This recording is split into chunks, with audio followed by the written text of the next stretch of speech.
हर हर महादेव, जय माता दी। भक्ति में शक्ति में मैं लक्ष्मी यादव आप सबका स्वागत करती हूँ। और मेरी लगी शाम संग प्रीत में भाग 2 में मैं आज आपको उसके आगे की कहानी सुनाती हूँ। तो आगे की कहानी में मैंने यही सुनाया था कि वह भागवत कथा सुनने जाने लगती है और उसका मन लगने लगता है। 7 दिन वो कथा सुनने जाती है तो उसको बहुत अच्छा लगता है, मन में शांति पहुंचती है। अब जब 7 दिन की पूजा पाठ होने के बाद जब वो भागवत कथा ख़त्म हो जाती है और उसका समापन हो जाता है तो उसे पंडाल सुना सुना लगने लगता है। इसके बाद तो उसको अच्छा नहीं लगता और वो सबसे पूछती है कि अब भागवत कथा फिर से कब होगी। उसके बाद उसका मन कहीं पर भी नहीं लगता। अब वो सभी लोगों से पूछती रहती हैं कि भागवत कथा कब होगी, फिर से श्री कृष्ण हमारे इधर कब आएंगे। हमेशा मंदिर में जाती है, पूजा पाठ करती है और वो देखती रहती है। अब उसकी इच्छा होती है कि वो अपने घर में एक लड्डू गोपाल लेकर आए। वो अपने पति से कहती है कि मैं लड्डू गोपाल की सेवा करना चाहती हूँ। तो उसका पति उसको मानता है और बोलता है ठीक है, हम लोग लड्डू गोपाल लेकर आएंगे। अब वो लोग जब मार्केट जाते हैं लेने के लिए तो उसे बस एक लड्डू गोपाल लेना रहता है। वहाँ जाकर जो सबसे छोटे से लड्डू गोपाल रखे रहते हैं उसे उठाती है और चलने लगती, क्योंकि उसका भाव और मन इतना स्वच्छ रहता है कि उसको ये भी नहीं लगता कि हमें बड़े लेना है कि छोटे लेना है। बस उसे सभी में ही श्री कृष्ण नज़र आते हैं और वो लड्डू गोपाल को सभी छोटे बड़े सभी में उनकी छवि देखती है। तो वो न बड़ा न छोटा किसी चीज़ में कोई अंतर नहीं कर पाती और जैसे ही वो लेती है और जाने लग जाती है। इसके बाद वो घर पे आती है, रोज़ सुबह उठ के उनकी पूजा पाठ करती है, सच्चे मन और भाव से सेवा चाकरी करती है और ईश्वर की भक्ति में लीन हो जाती है। अब फिर से एक बार वहाँ भागवत कथा होने वाली रहती है। अब तो वो बेचैन हो जाती है और वहाँ लगे पम्पलेट को रोज़ जाकर पढ़ती रहती है कि आखिर कब से भागवत कथा शुरू होगी। रोज़ रोज़ वो उसी चीज़ को पढ़ती है, लेकिन उसको फिर भी जाके देखना अच्छा लगता है। इसके बाद जब भागवत कथा का समय आ जाता है और कलश यात्रा रहती है तो कलश यात्रा दिन वो अपने पड़ोसन से बोलती है कि चलो हम लोग जाएंगे पंडाल में कलश यात्रा देखने। अब वो कहती है कि मेरा ये ऐसा मन है कि मैं भी श्री कृष्ण का कलश मुझे भी मिले और मैं भी कलश यात्रा में शामिल हूँ, लेकिन क्योंकि कोई ऐसी राशि या कोई समिति में ऐसा कोई सहयोग नहीं किया रहता जिससे कि उसको हिचकिचाहट लगती है और वो बोल नहीं पाती है, परंतु अपने मन की बात वो उसे बताती है और दूसरा ईश्वर श्री कृष्ण जी उसकी बात को सुनते हैं। तो अब जब वो कलश यात्रा देखने लगते हैं तो मन ही मन में बार बार यही सोचती रहती कि काश मैं भी ये कलश लेके जाती। तो पता नहीं सभी लोग लेडीज़ लोग अंदर जाती है और अपना अपना कलश उठा के बाहर निकलती, वो सिर्फ देखती रहती। तभी अचानक से वहाँ पर एक लेडीज़ आवाज़ देती है और वो पूछती है कि आप क्या मुझे बुला रहे हो? तो हाँ बोलती, हाँ मैं तुम्हें ही बुला रही हूँ। उसके हाथ में 2 कलश रहते हैं। तो वो बोलती है कि ये कलश तुम ले लो।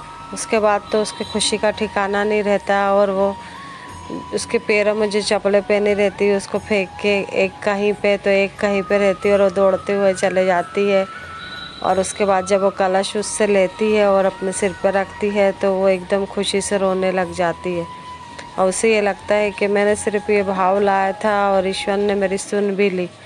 कहीं ना कहीं उस पड़ोसन को भी धीरे धीरे यकीन होने लगता है कि हाँ ज़रूर इस पे श्री कृष्ण का हाथ है। तो वो फिर वो कलश यात्रा लेती है और खुशी खुशी वहाँ से जाती है। उसके बाद 7 दिन तक जब कथा होती है तो कथा शुरू होने के 1 घंटे पहले ही वो जाके पंडाल में बैठ जाती है। ना उसको शाम तक जब तक आरती ख़त्म नहीं होती जब तक वो घर भी नहीं आती, मस्ती से नाचती है, गाती है। 7 दिनों तक एकदम आनंद लेती है और अपनी सुध बुध खो के पूरी गोपियों की तरह वहाँ रहने लगती है। उसको लगता है कि ये भागवत कथा कभी भी ख़त्म नहीं हो और ये समारोह ऐसा ही चलता रहे, परंतु हर चीज़ का एक समय होता है। उसके बाद जब कथा समाप्त होती है तो फिर से उसका मन उदास हो जाता है और वो अपने लड्डू गोपाल की सेवा में फिर से लग जाती है। अब उसके मन में फिर से भावना जन्म लेती है कि मेरे को वृंदावन जाना है, काश मैं भी वृंदावन जा पाती और श्री कृष्ण की जन्मभूमि देख पाती, ब्रज अपने माथे पे लगा पाती। तो ईश्वर वो अपने पति से बोलती है कि मैं भी वृंदावन जाना चाहती हूँ। हर चीज़ में हर जगह उसको साथ में लेके चलने के कारण से फिर उसके पति उससे बोलते हैं कि हाँ ठीक है, हम लोग जाएंगे वृंदावन। और ऐसे कह के वो उसको तसल्ली देते रहते हैं। कहीं ना कहीं उसको भी लगता है कि ये एकदम उनसे उसका मन मिल गया है, इसलिए वो भी उसको रोका टोकी नहीं करता। और अब जब कोई भी अंकल आंटी लोग या कोई भी वृंदावन से दर्शन करके आते हैं तो वो स्त्री ना वो स्त्री मंदिर देखती है, ना सड़क देखती है, ना कुछ देखती है और उन लोगों के पैर छूने लगती है। तो उसे ऐसा लगता है कि इन लोगों के आशीर्वाद से शायद मेरा वृंदावन जाना हो जाए और मैं भी वृंदावन जाऊं। सभी लोग उसको आशीर्वाद देते हैं और कहते हैं कि तुम्हारी भक्ति बहुत शुद्ध है, तुम्हें ज़रूर जाने को मिलेगा, और उसका मन रखते हैं। लेकिन उसका जाना अभी नहीं हो पाता जब तक उसके मन में कहीं ना कहीं एक भाव रहता ही रहता है कि आखिर कब मेरा जाना होगा और कब नहीं होगा। तो एक बार ऐसा आता है कि वो अपने पति से एकदम बोलती है कि नहीं चलो हम लोग जाएंगे, और अचानक से वो बोलता है कि ठीक है हम लोग जाएंगे, और उनका जाना हो जाता है। अब वो अपने दोनों बच्चों के साथ, अपने पति के साथ अचानक से दर्शन करने जाती है। चारों जन आराम से वहाँ जाते हैं और दर्शन करते हैं, अच्छे से सब दर्शन सब चीज़ हो जाता है।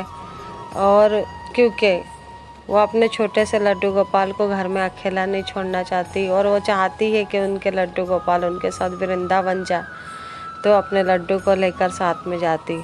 अब स्वरूप चाहे छोटा हो या बड़ा होता तो ईश्वर का ही है। तो इसीलिए जब वो वृंदावन जाती है तो श्री कृष्ण भी उनके साथ जाते हैं, और हर जगह साथ में रहने के कारण से उनकी रहने की व्यवस्था, खाने की व्यवस्था और सब एक अजनबी शहर में अच्छे से हो जाता है। और अब वो लोग जब वापसी के लिए होते हैं तो वहाँ पर जब 4-5 दिन रुकने के कारण से लगातार घूमने की वजह से उसके पति को नींद आने लगती है और वह स्टेशन पे ही सोने लग जाते। जब स्टेशन पे सोने लग जाते तो उसकी पत्नी कहती कि नहीं, हम लोग यहाँ पे नहीं रुक सकते, क्योंकि अब हमने जिस होटल में रुके थे उसे भी हमने छोड़ दिया है और अब हमें कैसे भी करके ट्रेन में बैठ के जाना ही होगा। हम यहाँ नहीं रुक सकते क्योंकि हम यहाँ पर किसी को जानते भी नहीं है और ये एक अनजान शहर है। तो अब अचानक से जब गाड़ी आती तो उसमें इतनी ज़्यादा भीड़ रहती है कि सफ़र करना मुश्किल रहता है, परंतु अब कैसे भी करके उसको अपने बच्चे के साथ जाना ही होगा। तो वो लेडीज़, बच्चे और उसके पति चढ़ जाते हैं ट्रेन में, वो चढ़ नहीं पाती। परंतु अचानक से पता नहीं एक गार्ड आता है और उस लेडीज़ को अंदर की तरफ धक्का देता है और उसे ट्रेन में चढ़ा देता है। चढ़ाने के बाद जब वो उसे पलट के देखती तो वो कहता है कि अब तुम इसी ट्रेन में जाना, उतरना मत, क्योंकि अगर तुम इसमें से उतरी तो तुम्हें आगे दिक्कत होगी और तुम कुछ भी करके इससे सफ़र करके अभी चले जाओ। ऐसे कह के वो वहाँ से चला जाता है। उसके बाद मुश्किल से 5-10 मिनट होते हैं और वो गाड़ी थोड़ी ही आगे जाती है तो वहाँ अचानक से आंधी बारिश शुरू होने लगती है और इतनी ज़्यादा जम के बारिश रहती है और हवा रहती है कि सब इधर उधर तहस नहस हो जाता है। तो अब जब थोड़ी देर सफ़र करने के बाद उसको ऐसा लगता है कि शायद वो मेरे श्री कृष्ण ही थे और उन्हीं ने मुझे यहाँ से भेजा है कि तुम अगर अभी नहीं गई तो तुम परेशान हो जाओगी और अब तुम यहाँ पर रुकोगी तो कहाँ रुकोगी। ये सब चीज़ उनको चिंता थी क्योंकि वो मेरे साथ ही है, चाहे वो लड्डू गोपाल के स्वरूप में हो चाहे बड़ी मूर्ति के स्वरूप में हो। ईश्वर तो ईश्वर ही होते हैं। तो इसीलिए उसे एहसास होता है कि हर समय ईश्वर मेरे साथ है और उन्हीं ने मेरे को यहाँ से भेजा है। और ऐसे करके वो अपने परिवार के साथ घर आ जाती है और आने के बाद अपने रोज़ की वही पूजा चाकरी में फिर से लग जाती है। लड्डू की सेवा करना, स्नान कराना, भोजन कराना, नहलाना धुलाना सब चीज़, और वो आगे भी ऐसी ही करती रहती। लड्डू की उस घर में उनके आने को ही लीलाएं होती है, परंतु आज एक इसी लीला के साथ मैं यहाँ पर इसका समापन करती हूँ।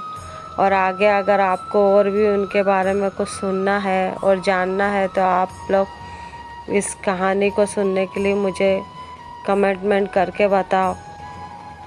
तो अगर ये कहानी मेरी आपको अच्छी लगी और सच्ची लगी तो आप लाइक शेयर सब्सक्राइब करना ना भूलें और कमेंटमेंट में राधे राधे लिखें। धन्यवाद। जय माता दी।